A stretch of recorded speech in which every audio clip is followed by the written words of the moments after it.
The following lady would like to share her story. She asked to remain anonymous, but wants everybody to know to be very careful when chatting online to someone new.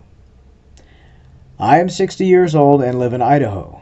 I first met a man named John Brayers in 2020 at the beginning of the pandemic.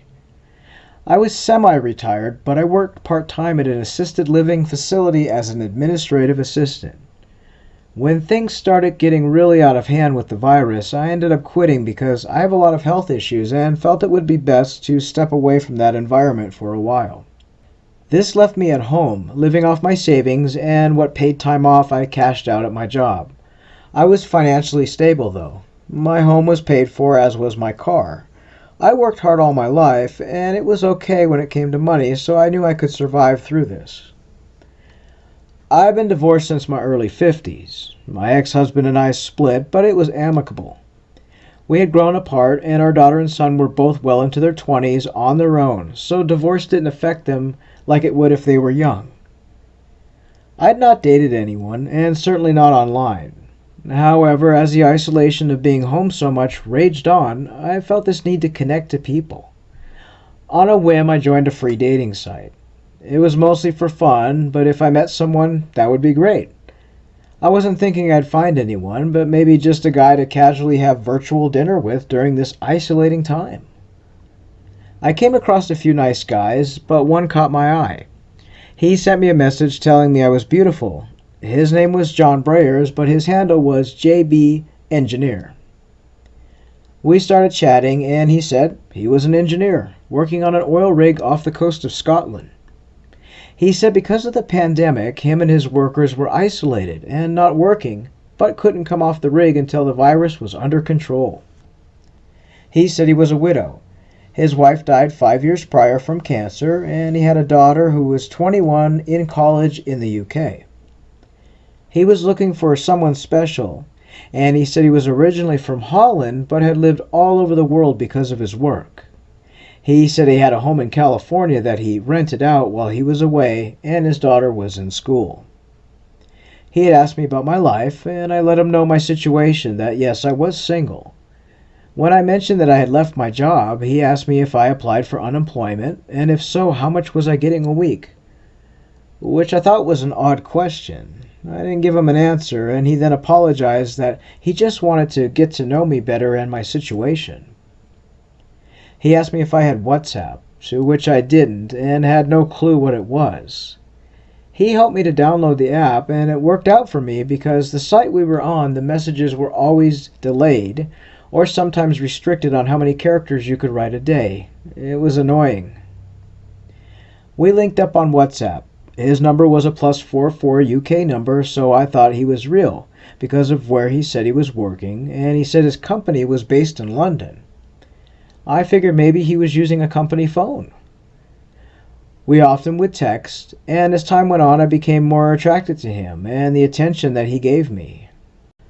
We would text late into the night. He told me that due to the oil rig rules, he couldn't video chat, but made an exception for me one night, and the video was choppy and lagged. But I heard his voice, and he showed me around the oil rig rooms, and then said a colleague of his recorded him on the ship, and he waved to me. At the time, I didn't know this was a video recording and not live. His accent was unique and something I'd never heard before. Admittingly, I've never traveled much, so I had no idea. He said his family was mixed, with parents from 2 different countries, and him living and growing up in Holland. Our relationship grew, and we would chat on the phone late into the night. Without having to work, I became addicted to him and his words. He said he would come see me as soon as he was released from the rig, and over time he asked if I would even consider marrying him. I was hesitant though, as I said we have to meet first in person. Being on the phone is different than being in person. He asked for my address, and I felt it was safe enough to give it to him. A few weeks later, I received a box in the mail that contained some frilly nighties and an engagement ring. I was floored. It had been sent from Amazon. John asked if I had gotten the surprise, and he asked if I would accept his proposal for marriage. Now I know people are going to think I'm crazy, but I said yes. I chalk it up to being very lonely during the pandemic. There was times I didn't go out of my house for weeks, and he was the only person I talked to. I don't know for sure, but I fell for this man and his stories and all the romance. He had asked me several times for naked photos, to which I told him no. I'm old-fashioned. I don't believe in sending photos like that. I told him it's a personal thing, and I told him when we meet and we're married, he could see my body then, but not until then. And he never pushed the subject further, and I was glad for that. He would often send me pictures of the rig, and I worried about him getting sick, but felt he would be okay being out on the ocean with the same people. He said his daughter was struggling with school as it was locked down, and she was stuck in her rental flat. John asked me one night if I could help him. He said his bank account had an issue, and he would have to return to the bank in person to fix it. And since there was so many travel restrictions, he wasn't sure what to do. He said he was stressed. He supported his daughter, and he said his daughter needed her flat rent paid and a new laptop for her virtual schooling since the UK was in lockdown like the rest of the world. John told me he hated to ask me, but he wanted to know if I would be able to transfer $4,000 to his daughter so she could buy a new laptop and pay her flat rent. I was flabbergasted at that huge amount of money, but he promised he would pay me back double and how much I meant to him, and that we would be meeting soon and I would be meeting his daughter too. I guess it was a combination of the love songs he sent and everything, but I told him I would loan the money to him provided he would pay me back. He gave me promises, and then he gave me the name of this so-called daughter. He asked that I do a bank transfer, and I already did online banking, so to transfer the money to who I thought it was his daughter would be no problem. I could do it all from home. I agreed. After I sent the money, I felt a little sick about it. You know the feeling when you know something's wrong, but I just thought it was my own insecurity. He reassured me that I did the right thing. He did ask me one night for a $100 iTunes card. He said because of us talking so much, he used his data on his phone. I told him I don't go out much due to the pandemic and didn't even know where to buy one of these iTunes cards. He Googled and gave me the name of several stores near my house that sell them. By this time I was getting my groceries delivered online and hardly went out.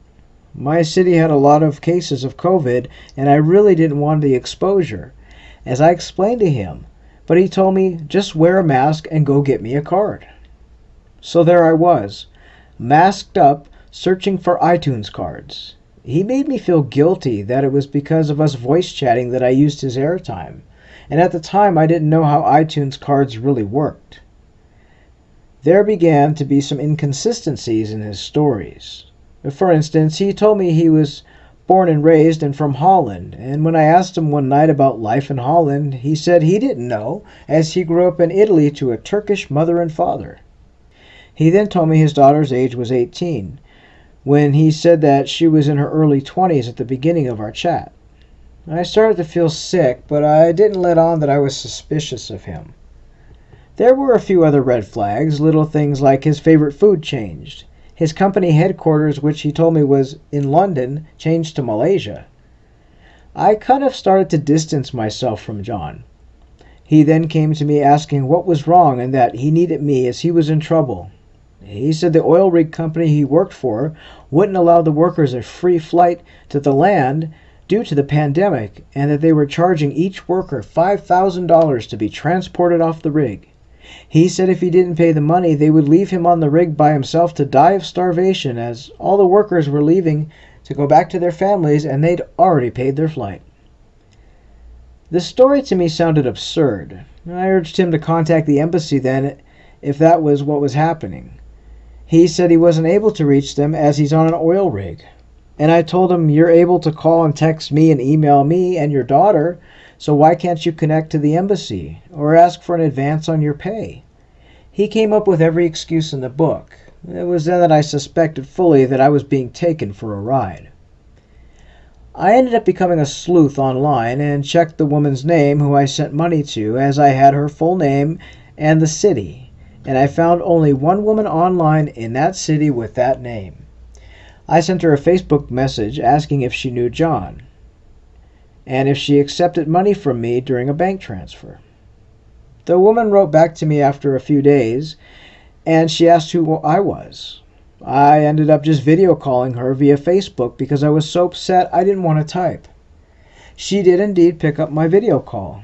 I told her the story, and she looked very confused. She was around my age and not a young woman that I had thought was a young teenage girl going to school.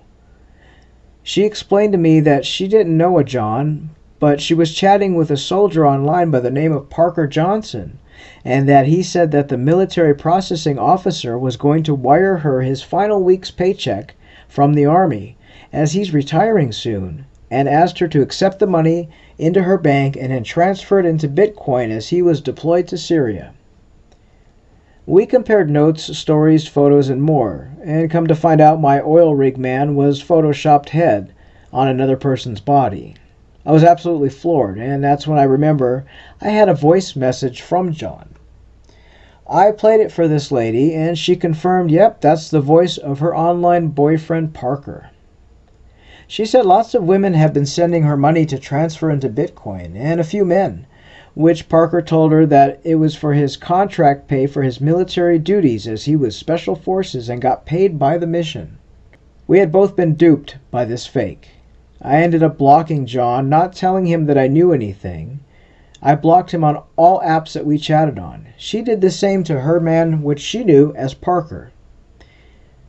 The only silver lining is we've become friends now, and we help educate others about scammers. Yes, I lost a lot of money, but I met a great lady and a new friend. I'm still trying to recover my lost money, as I now have gone back to work part-time, and it'll take me quite a while to save up back what I lost. But I'm glad I didn't send any more, as I think he would have bled me dry. I was getting loads of random messages on WhatsApp from people not in my contacts. I ended up deleting the app from my phone. I won't go looking for love online anymore, and I won't let boredom and loneliness take me for a ride down Scammer Alley. Thank you. We'd like to thank this lady for sharing her story. Oftentimes when you are isolated, be it due to the pandemic or some other reason, and you find yourself lonely and wanting some human contact, a lot of us do go online, and unfortunately scammers know this and they're waiting to take advantage of you. If you'd like to share your story, you can find us on Facebook under the page Scamming Scammers Action, or drop us an email, scammingscammers@gmail.com. We will narrate your story into a video after verification. Your story might help others who are struggling. Thanks so much. Until next time.